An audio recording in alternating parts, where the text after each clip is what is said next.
তুমি একজন রাজার বউ হয়েও এত সামান্য টাকার লোভ সামলাতে পারোনি। সামান্য আইসক্রিমের গাছের জন্য তুমি এখানে চলে এসেছো, তাই তোমাকে তোমার লোভের জন্য শাস্তি পেতেই হবে। এই নাও। আন্টি, তুমি কি আইসক্রিম খাচ্ছো? এটা কি খেতে অনেক মজা? আমারও না আইসক্রিম খেতে খুব ইচ্ছে করছে। আমাকে একটু দাও না, আমি তো কখনো আইসক্রিম খাইনি। একটু দাও বান্টি। আইসক্রিম খেতে ইচ্ছে করছে বললেই হলো? আমাদের বাড়িতে টাকাও আছে, অনেক আইসক্রিমও আছে। আমি তোকে আইসক্রিম দিতে পারবো না। কেন দিব তোকে? তোর বাবা মাকে বলবি আইসক্রিম কিনে দিতে। এরপর সেখানে বান্টির মা বাঘিনী চলে আসে, আর সে এসেই বলতে থাকে যে, আরে বান্টি, সেই কখন থেকে তোকে ডাকছি, বাড়ির কোথাও তোকে খুঁজে পেলাম না। তুই এখানে কি করছিস? আইসক্রিম নিয়ে এখানে এসে খাচ্ছিস? আর এই ছোট লোক কাঠুরের মেয়ে এখানে কি করছে? এই মিনা, এই বান্টির কাছে তুই কি করছিস রে? এক্ষুনি বাড়ি যা বলছি। মা দেখো না, মিনা আমার কাছে কতক্ষণ ধরে আইসক্রিম চাইছি। ওকে কখন থেকে বলছি আইসক্রিম দিব না, তবুও আমার কাছে দাঁড়িয়ে রয়েছে। বিনা, তোদের মতো ছোট লোকেরা সবসময় অনেক লোভী হয়। ঠিকই আমার ছেলেকে ভুলিয়ে ভালিয়ে আইসক্রিম খেতে চলে এসেছিস। এখান থেকে চলে যা বলছি। বাঘিনী রানীমা, তুমি আমাকে এভাবে কেন বলছো? তোমাদের তো অনেক টাকা, তোমরা আইসক্রিম কিনে খেতে পারো। আমি কখনো আইসক্রিম খাইনি, আমাদের তো অত টাকা নেই। এই জন্য বান্টির কাছে একটু আইসক্রিম চেয়েছি। ঠিক আছে, আমি চলে যাচ্ছি এক্ষুনি, আর আসবো না বান্টির কাছে। এই কথা বলে মিনা মনটা খারাপ করে সেখান থেকে চলে যায়। ও বাবা, আমাকে কি একটা আইসক্রিম কিনে দিবে? আমার না অনেক আইসক্রিম খেতে ইচ্ছে করছে। জানো বাবা, স্কুল থেকে ফেরার সময় দেখি বান্টি আইসক্রিম খাচ্ছে। আমি ওর কাছে একটু আইসক্রিম খেতে চেয়েছিলাম। বান্টির মার বান্টি আমাকে অনেক কথা শুনিয়ে দিয়েছে। মিনা, একটা আইসক্রিমের দাম অনেক টাকা, কেন বায়না ধরছিস মা? তোর বাবা যে টাকা রোজগার করে সেটা দিয়ে তো আমাদের সংসারটা চালাতেই হিমশিম খেয়ে যাচ্ছি, আর তুই কেন বাঘিনী ও বান্টির কাছে আইসক্রিম খেতে চেয়েছিস? আহ গিন্নি, আমার মেয়েটাকে তুমি এভাবে কেন বলছো?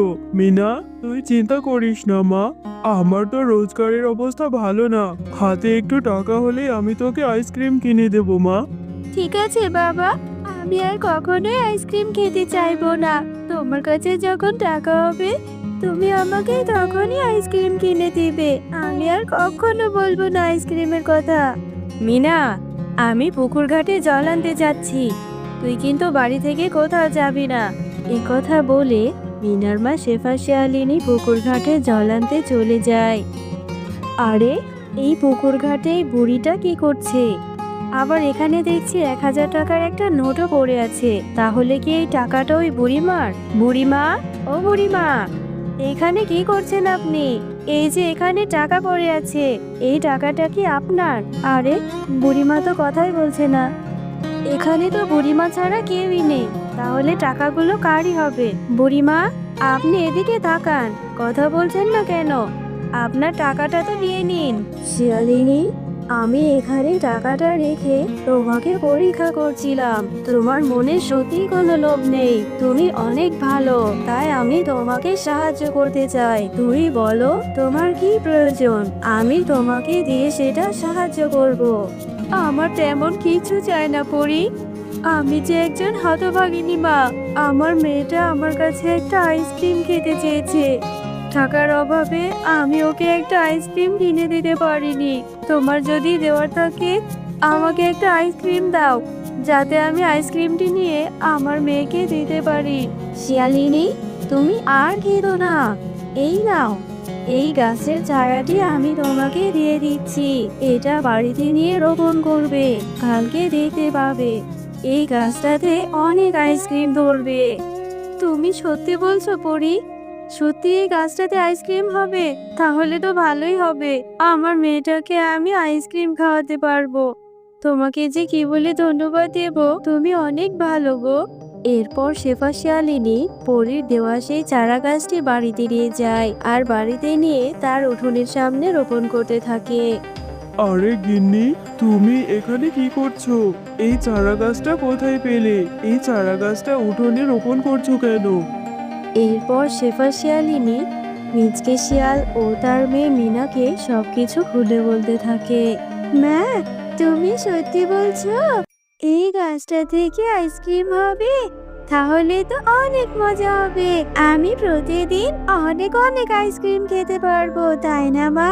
পরের দিন সকালবেলা শেফা শিয়ালিনী ঘুম থেকে উঠে দেখে সেই ছোট চারা গাছটি থেকে বড় একটা আইসক্রিমের গাছ হয়েছে, আর সেই আইসক্রিমের গাছে অনেক আইসক্রিম ধরেছে।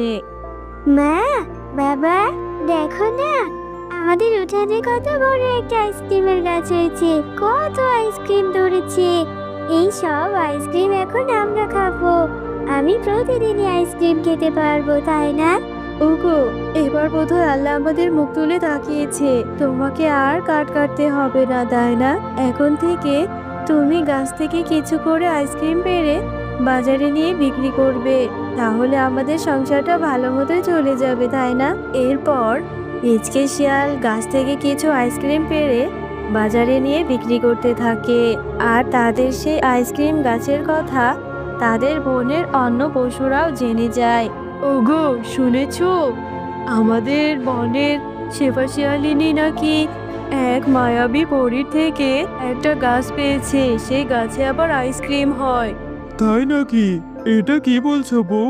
সত্যি যদি ওই শেফা শিয়ালিনী পেয়ে থাকে, তাহলে তুমিও যাবে ওই পুকুর ধারে গিয়ে তুমিও শেফা শিয়ালিনী যেভাবে চারা গাছ পেয়েছে সেভাবে তুমিও চারা গাছ নিয়ে আসবে। আরে, শুনেছি শেফা শিয়ালিনী এখানে 1000 টাকা পেয়েছিল, কিন্তু এখানে এসে তো দেখছি অনেকগুলো টাকা। নিশ্চয়ই বুড়ি মায়ের এতগুলো টাকা না। আমি এই টাকাগুলো কলসির মধ্যে লুকিয়ে রাখবো, আর বাকি 1000 টাকা বুড়িমাকে দেব। বুড়িমা, ও বুড়িমা, আপনি এখানে বসে আছেন? এখানে আপনার টাকাটা পড়ে পেলাম। এই নিন আপনার 1000 টাকা। এই 1000 টাকা নিয়ে নিন, আর আমাকে একটা জাদুর আইসক্রিমের গাছ দিয়ে দিন। বাঘিনী, তুমি অনেক লোভী। আমি তো এখানে 1000 টাকা রাখিনি, আমি এখানে অনেকগুলো টাকা রেখেছিলাম। তুমি এতটুকু টাকার লোভ সামলাতে পারোনি। তুমি একজন রাজার বউ হয়েও এত সামান্য টাকার লোভ সামলাতে পারোনি। সামান্য আইসক্রিমের গাছের জন্য তুমি এখানে চলে এসেছো, তাই তোমাকে তোমার লোভের জন্য শাস্তি পেতেই হবে। এই নাও, আমি তোমাকে জাদুকরী শক্তির মাধ্যমে গরিব করে দিচ্ছি। এখন থেকে তুমি সাধারণ পশুর মতোই দরিদ্র। তোমার বাড়িতে রাজপ্রাসাদ, সন্তান, স্বামী সবকিছুই গরিব হয়ে গেছে। পরি, তুমি আমাকে দয়া করে ছেড়ে দাও। তুমি এভাবে আমাকে শাস্তি দিও না। আমি ভুল করেছি। আমি শেফা শিয়ালিনীর সামান্য আইসক্রিমের গাছের লোভে এত কিছু করেছি। আমি আর জীবনে কোনোদিনই লোভ করব না। তুমি আমাকে ছেড়ে দাও। আমার সব ধন সম্পদ ফিরিয়ে দাও।